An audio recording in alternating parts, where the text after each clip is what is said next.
ഇന്ന് ഇതുവരെയുള്ള ചില ചൂടേറിയ പ്രധാന വാർത്തകൾ നോക്കാം. ആദ്യം നോക്കാം തലക്കെട്ടുകൾ. രാഹുലിന്റെ ജാമ്യാപേക്ഷയിൽ വാദം പൂർത്തിയാക്കി, ഉത്തരവ് പിന്നീട്.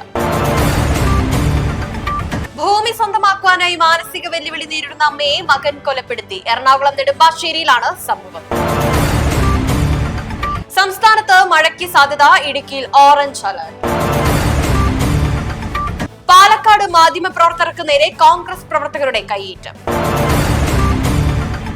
ദേശീയ ഹൈവേകളിൽ ടെലികോം അധിഷ്ഠിത സുരക്ഷാ മുന്നറിയിപ്പ് സംവിധാനം ഒരുക്കി. ജിയോയുമായി ധാരണാപത്രം ഒപ്പുവെച്ച് NHA. സഞ്ചാർ സാരഥിയിൽ യു ടേൺ പ്രീ ഇൻസ്റ്റാൾ ചെയ്യണമെന്ന ഉത്തരവ് പിൻവലിച്ചു. വാർത്തകൾ വിശദമായി.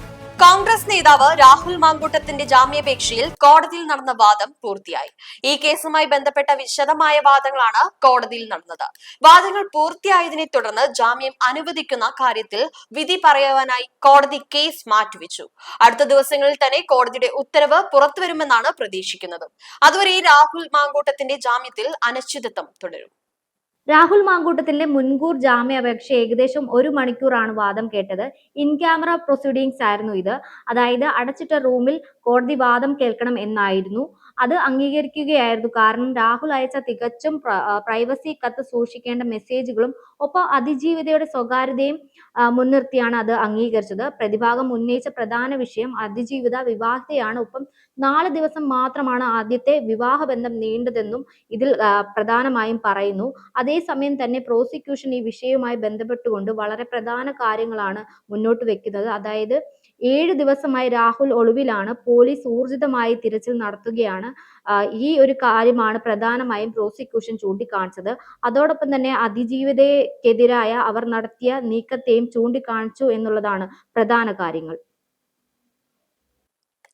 എറണാകുളം നെടുമ്പാശ്ശേരിയിൽ മാനസിക വെല്ലുവിളി നേരിടുന്ന അമ്മയെ മകൻ ക്രൂരമായി മർദ്ദിച്ച് കൊലപ്പെടുത്തിയ സംഭവം പുറത്തുവന്നു.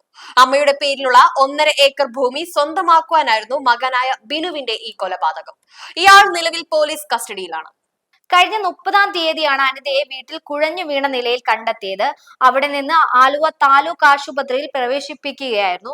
പക്ഷേ പോസ്റ്റ്മോർട്ടത്തിൽ സംശയം തോന്നിയ ഡോക്ടർമാർ നെടുമ്പാശ്ശേരി പോലീസിൽ വിവരം അറിയിക്കുകയായിരുന്നു. പോലീസ് ഇതിനെ തുടർന്ന് മകനെയും മരുമകളെയും കസ്റ്റഡിയിൽ എടുത്തിട്ടുണ്ടായിരുന്നു. ഇവരെ വിശദമായി ചോദ്യം ചെയ്തപ്പോൾ മകനാണ് അമ്മയെ മർദ്ദിച്ചു കൊന്നതെന്ന് മനസ്സിലായത്. 3 ആൺമക്കൾ ഉള്ള അനിതയെ ഭർത്താവ് വർഷങ്ങൾക്ക് മുമ്പ് ഉപേക്ഷിച്ചു പോയതിനെ തുടർന്ന് ഇടുക്കിയിലെ ഒരു മേഴ്സി ഹോമിലായിരുന്നു 22 വർഷമായി അനിത താമസിച്ചത്. ഇവർക്ക് സ്വത്തുക്കൾ ഉണ്ട്. അത് തട്ടിയെടുക്കാൻ വേണ്ടി പലരും ശ്രമിക്കുന്നുണ്ട് എന്ന് മകൻ ചൂണ്ടിക്കാട്ടി അവിടെ നിന്ന് അമ്മയെ കൂട്ടിക്കൊണ്ടുവരികയായിരുന്നു. 3 മാസം മുമ്പാണ് കൂട്ടിക്കൊണ്ടുവന്നത്. അവിടെ വെച്ചാണ് കൊലപാതകം ഉണ്ടായത്. ക്രൂരമായ മർദ്ദനത്തെ തുടർന്നാണ് അനിത മരിച്ചതെന്ന് പോലീസ് പറയുന്നു. സംസ്ഥാനത്ത് അടുത്ത ദിവസങ്ങളിൽ ശക്തമായ മഴയ്ക്ക് സാധ്യതയുണ്ടെന്ന് കാലാവസ്ഥാ മുന്നറിയിപ്പ്. അതിതീവ്ര മഴ മുന്നറിയിപ്പായ ഓറഞ്ച് അലർട്ട് ഇടുക്കി ജില്ലയിൽ പ്രഖ്യാപിച്ചു. കൂടാതെ മറ്റ് 5 ജില്ലകളിൽ യെല്ലോ അലർട്ടും നിലവിലുണ്ട്. അതുകൊണ്ട് തന്നെ ഈ ജില്ലകളിൽ ജനങ്ങൾ അതീവ ജാഗ്രത പാലിക്കണമെന്നും നിർദ്ദേശം. മഴയും കാറ്റും ശക്തമാവാനുള്ള സാധ്യത കണക്കിലെടുത്താണ് മലയോര മേഖലകളിലേക്കുള്ള രാത്രി യാത്രക്കാരകൾ ഒഴിവാക്കണമെന്നും നിർദ്ദേശം. കാലാവസ്ഥ മാറ്റങ്ങൾ നിരീക്ഷിക്കുന്നതിനും മുൻകരുതലുകൾ എടുക്കുന്നതിനുമുള്ള അധികൃതർക്ക് പ്രത്യേക നിർദ്ദേശം നൽകി. തെക്കൻ ജില്ലയിലും മധ്യ കേരളത്തിലും നല്ല രീതിയിൽ മഴ ലഭിക്കുമെന്ന് കാലാവസ്ഥാ മുന്നറിയിപ്പ് കേന്ദ്രം ജാഗ്രതാ നിർദ്ദേശം നൽകിയിട്ടുണ്ട്. ഒപ്പം ഇടുക്കി ജില്ലയിൽ ശക്തമായ മഴയ്ക്കുള്ള സാധ്യതയുണ്ട്. അതിനാൽ ഇടുക്കി ജില്ലയിൽ ഓറഞ്ച് അലർട്ടാണ് നൽകിയിരിക്കുന്നത്. തിരുവനന്തപുരം, കൊല്ലം, പത്തനംതിട്ട, കോട്ടയം, ആലപ്പുഴ, എറണാകുളം, തൃശൂർ, പാലക്കാട് എന്നിവിടങ്ങളിൽ യെല്ലോ അലർട്ട് നൽകിയിട്ടുണ്ട്. നാളെയും ഒറ്റപ്പെട്ട മഴയ്ക്ക് സാധ്യതയുണ്ടെന്നാണ് അറിയാൻ കഴിയുന്നത്. നിലവിൽ ഇടുക്കി ജില്ലയിൽ മാത്രമാണ് അതീവ ജാഗ്രതാ നിർദ്ദേശം, ഒപ്പം റെഡ് അലർട്ടും നൽകിയിരിക്കുന്നത്. പാലക്കാട്ടിൽ മാധ്യമ പ്രവർത്തകർക്ക് നേരെ കോൺഗ്രസ് പ്രവർത്തകർ കയ്യേറ്റം നടത്തിയ സംഭവം അതീവ ഗൗരവകരമായി മാറിയിരിക്കുകയാണ്. കോൺഗ്രസ് നേതാക്കളുടെ പ്രതിഷേധം റിപ്പോർട്ട് ചെയ്യാനെത്തിയ മാധ്യമ പ്രവർത്തകരെയാണ് ഒരു പ്രകോപനവുമില്ലാതെ പ്രവർത്തകർ ആക്രമിച്ചത്. ആക്രമണത്തിൽ ചില മാധ്യമ പ്രവർത്തകരുടെ ക്യാമറകളും മറ്റു ഉപകരണങ്ങളും നശിപ്പിക്കപ്പെട്ടതായി റിപ്പോർട്ടുകളുമുണ്ട്. ഈ സംഭവത്തിൽ മാധ്യമ ലോകത്തു നിന്നും ശക്തമായ പ്രതിഷേധം ഉയർന്നിട്ടുണ്ട്. കുറ്റക്കാർക്കെതിരെ ഉടൻ നടപടി എടുക്കണമെന്ന് മാധ്യമ പ്രവർത്തകരുടെ സംഘടനകൾ ആവശ്യപ്പെട്ടു.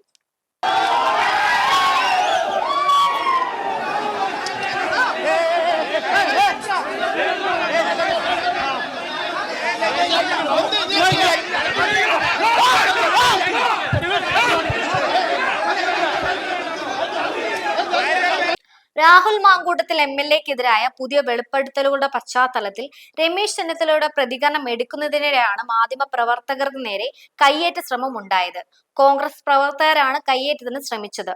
പാലക്കാട് കുത്തന്നൂരിലാണ് സംഭവം ഉണ്ടാകുന്നത്. മാധ്യമപ്രവർത്തകരുടെ ചോദ്യങ്ങൾക്ക് രമേശ് ചെന്നിത്തല മറുപടി നൽകുന്നതിനിടെയാണ് കോൺഗ്രസ് പ്രവർത്തകർ പ്രകോപിതരായത്.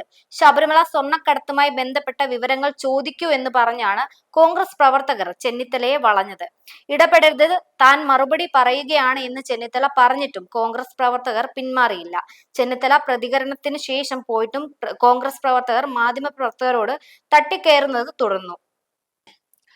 സഞ്ചാർ സാധി ആപ്പുമായി ബന്ധപ്പെട്ട് പുതിയ മൊബൈൽ ഫോണുകളിൽ അത് പ്രീ ഇൻസ്റ്റാൾ ചെയ്യണമെന്ന വിവാദ ഉത്തരവ് കേന്ദ്ര സർക്കാർ പിൻവലിച്ചു.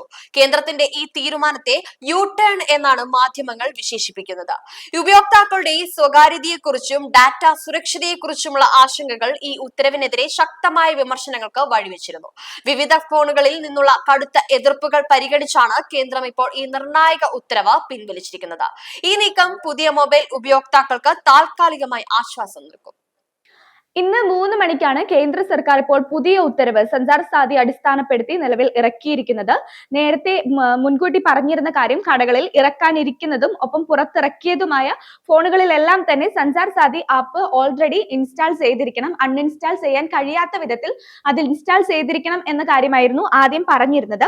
എന്നാൽ ഇപ്പോൾ അത് മാറ്റി പറയുന്ന ഒരു സാഹചര്യമാണ് ഉണ്ടായത്. നേരത്തെ ഇതിന്റെ അടിസ്ഥാനത്തിൽ ഒരുപാട് വിവാദങ്ങളെല്ലാം വന്ന സാഹചര്യത്തിലാണ് ഇതിനെ മാറ്റി ഇപ്പോൾ പുതിയൊരു നിയമം ഇറക്കിയിരിക്കുന്നത്.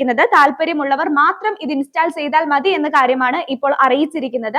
ഇതൊരു തരത്തിലും ആരുടെയും പ്രൈവസി ചോർത്തിയെടുക്കുന്നതിനല്ല, മറിച്ച് സ്വകാര്യത കാത്തു സൂക്ഷിക്കാൻ കഴിയുമോ എന്ന കാര്യത്തിന് ഉറപ്പ് പറയുന്നില്ല എങ്കിൽ പോലും ഇത് ഇത്തരത്തിലൊരു ആവശ്യത്തിന് വേണ്ടിയല്ല, മറിച്ച് നിങ്ങളുടെ സുരക്ഷയ്ക്ക് വേണ്ടിയാണ് ഇത്തരത്തിൽ ആപ്പ് ഡൗൺലോഡ് ചെയ്യണം എന്ന കാര്യം പറഞ്ഞിരുന്നത്. അതിനാണ് ഇപ്പോൾ മാറ്റം വരുത്തി താല്പര്യമുള്ളവർ മാത്രം ഡൗൺലോഡ് ചെയ്താൽ മതി എന്നൊരു കാര്യത്തിലേക്ക് എത്തിയിരിക്കുന്നത്.